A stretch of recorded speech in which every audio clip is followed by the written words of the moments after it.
So I am the last voice that you'll be hearing. I've been a governor at Salisbury for about 4 years. I think Salisbury is one of the original foundation trusts. It might interest you to know that it recently put together a successful bid by partnership of 3 local hospitals to take over adult community care in Wiltshire. That was a significant transaction under our constitution, where we have our own definition of a significant transaction, and it was a decision that the governors were very involved with as to whether it was in the hospital's interest to go ahead with that bid and take on this very substantial additional burden. The Trust has had a membership and communications committee, I think more or less from its beginning. I'm at present the chair of it. We find it difficult to see how really we can engage properly with our members. We do the best we can. We have a newsletter, we have constituency meetings, we have medicine for members, which are talks by specialists, and that's what comes to mind at the moment. But that's our list. Now, I'm actually here to talk about real-time feedback. That is something that is carried out by governors, by some ex-governors, and also by hospital volunteers. Each week, I try and do it each week, I go to the customer care department in the hospital and I pick up a clipboard. And on that clipboard, I'm told which ward I'm going to go to, and I have 5 pro formas of questions which I am going to fill in with, I hope to find the 5 patients who I can talk to. So I go up to the ward and I introduce myself to the nurse in charge, and what I want to know from them at this point is who I should avoid, either because of infection or because they're going to be seriously ill and not want to talk to anybody, or because by reason of dementia or something like that, perhaps I won't get sensible answers. So with that in mind, I then go into a bay on the ward or into a side room and see who I might talk to. And I ask them a lot of fairly elementary questions. I, of course, ask first whether they're happy to do this and introduce myself and so on, and try and get a fairly easy atmosphere. And the sort of things I ask are, do you know the nurse who's looking after you today? Do you know which consultant is in charge of you?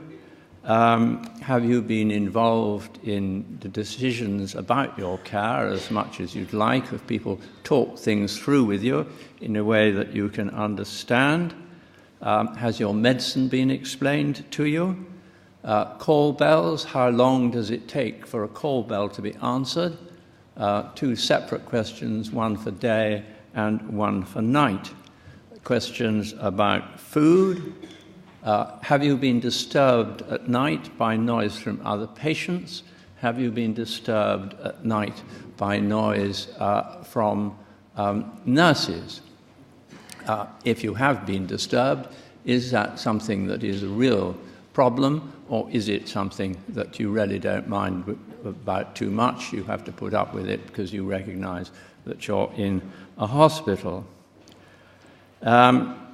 There are questions comparing weekends with weekdays. Is there a dropping off in care, in food, and so on at the weekend?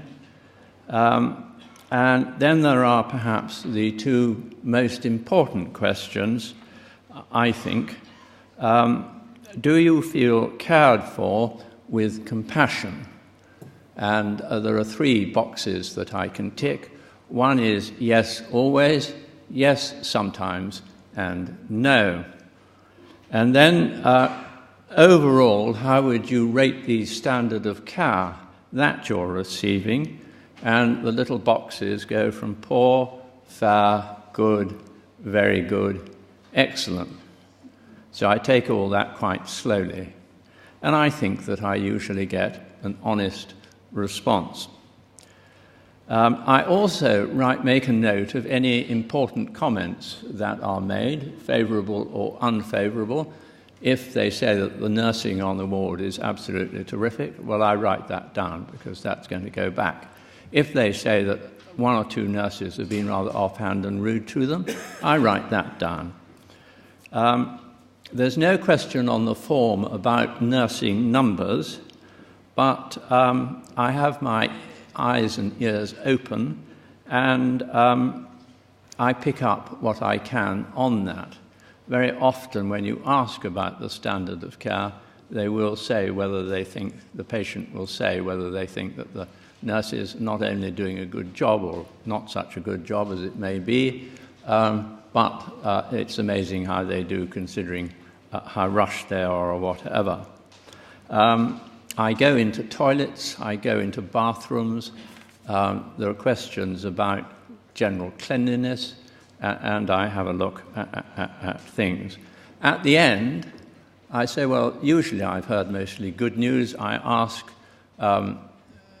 whether there is also any bad news, explaining that that's perhaps the most important question that I ask. And there's usually a pause, and then sometimes I get something, but more often I don't. So I then report to the nurse in charge, and then I take my form back to the care department, where it goes pretty quickly onto a computer and by email to the ward and the relevant directorates. That's nursing and either surgical or medical. And if there's something revealed that needs to be dealt with immediately, it is dealt with immediately, or it may come up at the ward's next action planning workshop. But the ward sister will already have seen what I've written down. I started doing it because it was a way, perhaps the only way I felt, that I could really keep in touch with keep a finger on what was going on in the wards, rather than just receiving a whole lot of reports about this, that, and the other that came to the board or came to the governors. But I realise it's also not myself that's just keeping in touch. It's one part of the executive of the hospital keeping in touch. It's been going on, I think, at Salisbury for about 6 years. How we came to get involved with it, I'm not sure, but I think that it is very important, and I think for governors to do it is very worthwhile indeed. Thank you. Thank you.